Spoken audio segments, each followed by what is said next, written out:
Olá pessoal, tudo bem com vocês? Espero que sim, eu sou a professora Camila Fernandes Ferro. Hoje, então, dando continuidade à nossa disciplina de patologias, vamos ingressar na nossa 7ª aula, tá? Onde nós vamos falar a respeito de ansiedade e depressão. Na parte 1 da aula, eu vou falar mais especificamente sobre ansiedade, certo? Então, para a gente introduzir o assunto, né? A ansiedade, ela pode estar presente nos mais diversos momentos da nossa vida, né? Como, por exemplo, você tem uma entrevista de emprego, tá? Tem uma prova no dia seguinte. São situações que nós costumamos ficar ansiosos, né? Esse tipo de ansiedade não tem problema, tá? Até porque ela é normal nessas situações, né? Mas quando a gente vai ter algum problema que a ansiedade ela persiste por muito tempo e ela tem períodos excessivos, ou seja, diariamente, né, ou diversas vezes ao dia, a pessoa apresenta a ansiedade e isso já pode causar alguns problemas mais graves de saúde mental, tá?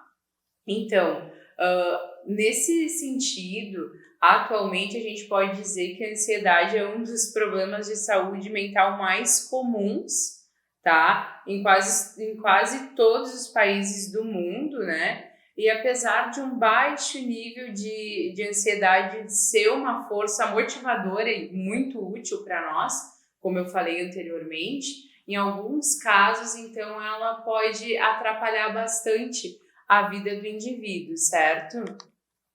Então, mas afinal de contas, o que é a ansiedade, né? A ansiedade é um tipo de medo, né? É um medo geralmente associado a alguma ameaça de algo que pode dar errado no futuro, né? Mas também ela pode surgir de algo que está acontecendo no momento, tá? Então, assim, ao contrário do medo, propriamente dito, né? Que é uma resposta a um perigo imediato, a ansiedade é mais a visão pessimista da coisa, assim, podemos dizer, né? É um sentimento permanente de preocupação, tá? Sem uma causa específica, certo?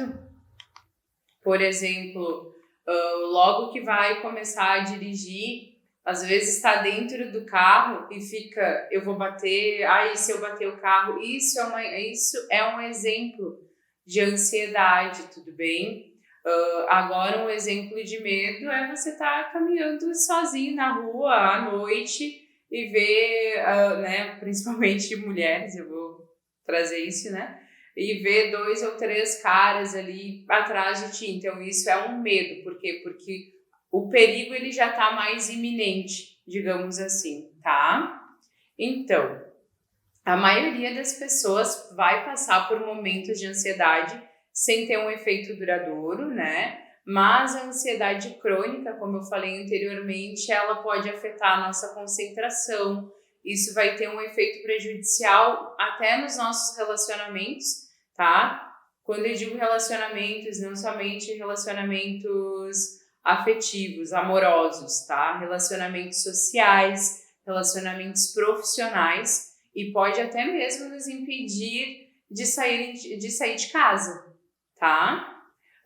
Um estudo realizado em 2018, se não me falha a memória, cerca de 1 a 4 pessoas vai experimentar um problema de saúde mental, ou como ansiedade ou depressão, tá? Isso a cada ano. E é provável que as pessoas não procurem ajuda, ou seja, muitos podem ter algum diagnóstico, né, de alguma disfunção mental, podemos dizer assim, e nem saber e nem realizar tratamento para isso. E aí, vocês estão com a terapia em dia? Vamos se ligar, né? Então, por isso, ser capaz de reconhecer as diferentes formas, né, de ansiedade e como elas nos afetam, né? Ou seja, por isso que é importante a gente reconhecer, né, os tipos de ansiedade e como elas nos afetam. e também para que a gente possa adotar, né, estratégias de enfrentamento que sejam possíveis, tá? Então, alguns tipos de ansiedade, por exemplo, a gente vai ter agorafobia, tá? É uma ansiedade que ela é muito intensa e ela vai desencadear uma resposta de pânico. Isso acontece geralmente em espaços abertos, tá? Normalmente, a agorafobia tende a atingir indivíduos de 18 a 35 anos, tá? Normalmente, mas tem os casos que ficam fora desse normal, digamos assim, tá? Ali também a gente vai ter o transtorno de ansiedade generalizada, que o que é isso? Ele é o tipo de ansiedade que ele é mais comumente diagnosticado, né? E ele geralmente vai afetar jovens adultos, tá? Embora, por exemplo, os sentimentos de ansiedade eles sejam normais, as pessoas que têm o transtorno de ansiedade generalizada têm dificuldade em controlá-los de forma que isso acaba limitando a própria vida da pessoa, né? Como, por exemplo, às vezes tá em casa, tá assistindo um filme e vem aqueles ataques de ansiedade, a pessoa não consegue se controlar, nem ela mesma sabe o que fazer para se acalmar nesse sentido, e isso afeta e muito, né, a convivência dela e também o seu viver diário. Imagine, por exemplo, uma pessoa que ela está no seu ambiente de trabalho e de repente ela começa a ter um ataque de ansiedade, né? Ou melhor, uma crise de ansiedade, é a palavra correta. De repente ela tem uma crise de ansiedade, né? Então isso pode, né, prejudicar muito toda a questão profissional, pessoal desse indivíduo, tá bem? E também a gente vai ter a síndrome do pânico, né? Que talvez seja também uma das mais comuns, né? Que é a resposta do corpo ao medo, algum estresse, ou excitação, né? Os sintomas da síndrome do pânico são a taquicardia, ou seja, o aumento, né? A aceleração dos batimentos cardíacos. Às vezes a pessoa tem uma sensação de desmaio, sudorese, ou seja, ela vai suar frio, né? Vai apresentar tremores, náuseas, dor no peito, desconforto na respiração e sentimentos de perda de controle, ou seja, ela tem a sensação que ela perdeu o controle sobre o corpo dela, tá? E essa, principalmente, ela afeta muitas pessoas, a síndrome do pânico, para que elas saiam de casa, tá? Então, às vezes é muito comum, a pessoa que tem síndrome do pânico, ela tá bem empolgada para sair e tudo mais, de repente, por um fator mínimo que venha a desencadear essa sensação de medo, ela já resolve não sair mais, tudo bem? Outros tipos de ansiedade vai incluir a fobia, né, que é um medo intenso e irracional de alguma coisa ou de alguma situação específica, que vai fazer com que a pessoa queira evitar aquilo de todo jeito. Eu, por exemplo, eu tenho fobia de aranha, tá? Então, assim, se eu ver uma aranha, eu saio correndo, não interessa o tamanho dela, tá? Esse é um exemplo de fobia. Também a gente vai ter o transtorno de estresse pós-traumático, né? Esse tipo de ansiedade, normalmente ele surge depois de alguns eventos altamente estressantes ou traumatizantes, né? Por exemplo, a pessoa que perde um ente querido em um acidente de carro de uma forma trágica, né? Então, esse é um exemplo que essa pessoa pode vir a desenvolver o transtorno de estresse pós-traumático, tá? Também essas pessoas, é comum que elas tenham flashbacks da experiência, né? Isso vai trazer ataques de pânico, pesadelos, e elas também vão evitar situações que possam desencadear as lembranças desse evento. Por exemplo, uma pessoa que ela sofreu um acidente de carro, no qual ela estava dirigindo, e depois disso ela resolve que ela nunca mais vai dirigir, ela só vai andar no carona. Esse é um exemplo de transtorno de estresse pós-traumático, tá? E vamos ter também aqui o transtorno obsessivo compulsivo, né? Que também é conhecido como TOC, tá? O que é? Ele é caracterizado por, podemos dizer assim, sentimentos não seria bem a palavra, mas sim por ações, né, repetitivas não desejadas, ou seja, a famosa mania, sabe? Que são intrusivos ou até mesmo que tornam o indivíduo impulsionado a realizar tal coisa, né? Ele nem vai ver isso, né, para se livrar do pensamento obsessivo. Uma cena, assim, que é bem marcante, tá? Se vocês quiserem procurar, assistam o filme O Aviador, tá? Ele tinha transtorno obsessivo compulsivo, Leonardo DiCaprio, e tem uma cena que ele aparece, que ele está lavando as mãos no banheiro e a mão dele chega a sangrar, tá? Então esse é um exemplo de uma pessoa que tinha um transtorno obsessivo compulsivo, tá bem? Então, quando a gente vai falar a respeito das causas, né? Mas o que pode causar a ansiedade? Então, a ansiedade e essa sensação, os sintomas que ela traz, eles podem ser causados por muitas coisas e isso vai variar de acordo com cada indivíduo, né? Porque cada um de nós, né? Cada ser humano é um universo, a gente pode assim dizer, e isso depende muito toda a questão de experiências passadas dessa pessoa, né? E isso, então, o que vai desencadear a ansiedade em um indivíduo pode não desencadear em outro, tá bem? Então, isso vai depender de muitos fatores, tá? Além disso que eu falei para vocês, os genes, carga emocional, tá? E como o indivíduo ele aprendeu a lidar com as suas emoções, tá? Por exemplo, se ele é um indivíduo que ele tem mais facilidade para falar o que ele sente, para expressar, dificilmente esse indivíduo ele vai apresentar crises de ansiedade pelo mesmo motivo que o indivíduo que guarda as coisas para si, tá bem?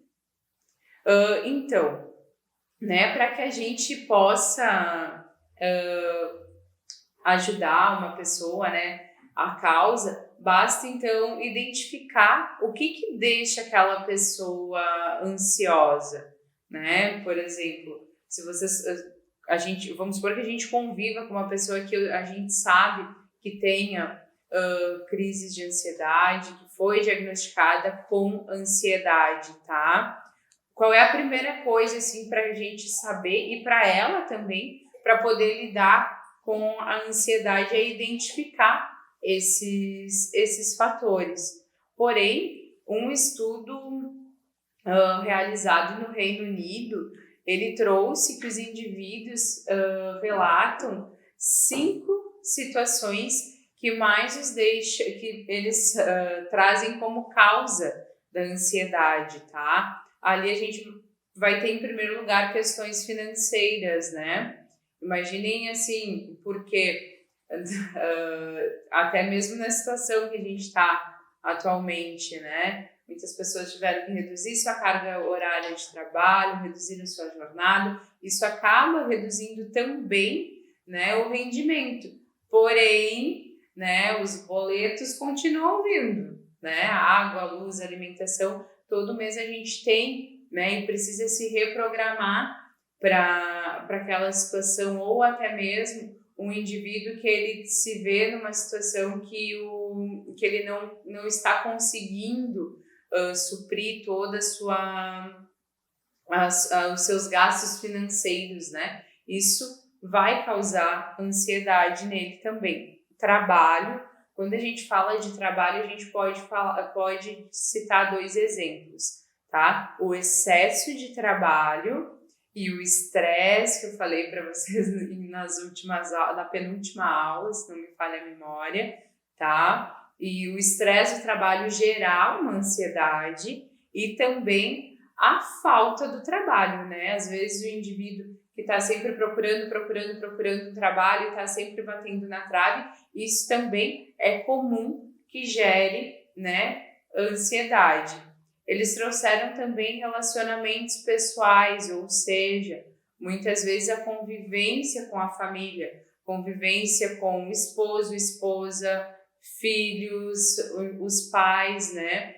Isso às vezes acaba ocasionando algum sentimento de ansiedade, principalmente quando o outro, né, as outras pessoas depositam as suas expectativas, digamos assim, sobre uma pessoa, né? Então, aquele medo, aquele receio de nunca atingir aquelas expectativas acaba deixando esse indivíduo mais ansioso, tá? E desencadeando as crises de ansiedade. O envelhecimento, né? Porque o envelhecimento, muitas vezes, dentro do contexto que a gente está inserido, no qual se tem muito toda essa questão